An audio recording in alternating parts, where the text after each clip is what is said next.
పార్టీని బలోపేతం చేసి పార్టీని నిలబెట్టాం.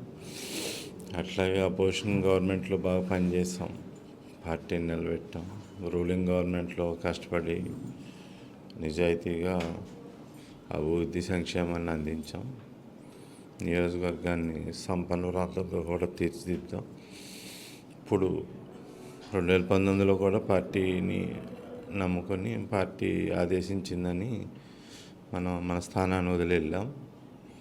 ఇప్పుడు ఖచ్చితంగా మన స్థానం మనకి ఇస్తారని చెప్పి నేను ఆశించాను. మీకు నార్మల్గా కొంత ప్రశ్నలు ఉత్పన్నం అవ్వచ్చు. నార్మల్గా మీరు 4 ఏళ్ళు ఎందుకు దూరంగా ఉన్నారని. నేను ఆర్థికంగా 19 ఎలక్షన్లో బాగా దెబ్బతిన్నాను.